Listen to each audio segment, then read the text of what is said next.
Xerxes obviously taken off early. Yeah, you can't blame. I mean, it's nothing to do with him. He's not good enough. It's got to be hard though when your own fans are cheering that you're coming off and then you're going. I mean, that's just a horrible scenario to be in. But his manager has put him in that scenario because A, he's not good enough, along with many others at that club, to be playing for Manchester United, and two, he is a consequence of the manager screwing it up.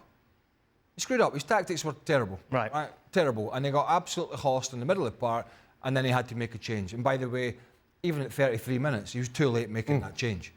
But the scary thing is I think it's a way worse than almost everybody imagined, because people probably thought he was going to get more of a tune out of this team, which he currently is not.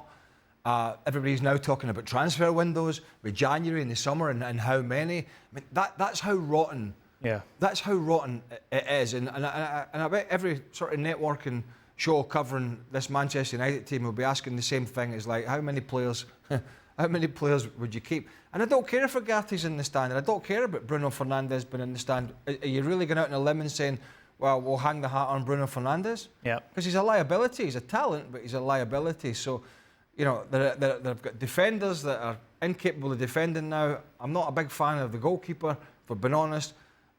Eriksen and you know, Casemiro certainly are finished at this level. They have a willing frontman and Rasmus Højlund. He's willing to work hard, but he's nothing more than a squad player. Then you're looking at a couple of younger players, and we're talking about Manchester United here. I mean, it's not a stretch to say if they, in 3 or 4 weeks' time, were even closer to the relegation zone, I wouldn't be surprised.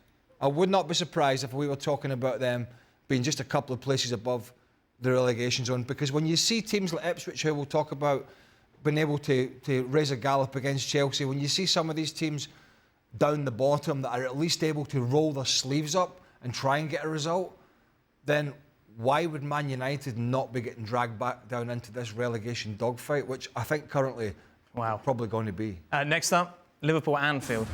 Right, yeah, it's a difficult game.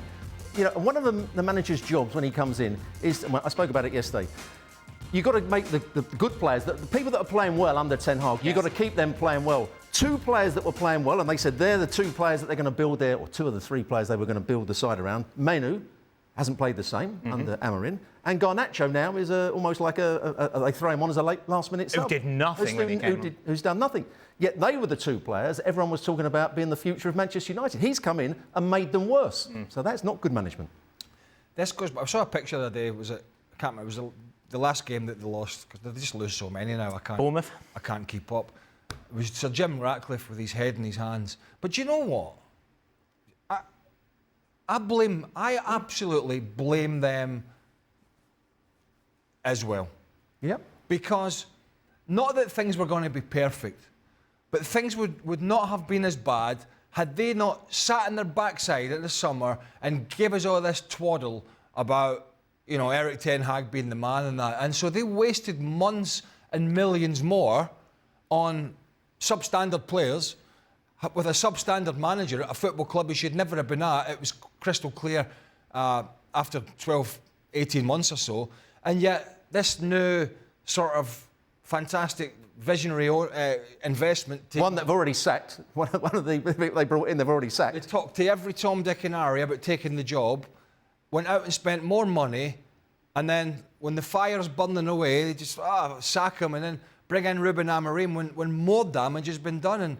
And yet these people are supposed to be cuter at the job than the Glazers. I mean, the Glazers might be the pits to Man United fans taking money out of the club, and I get all that, and I understand that.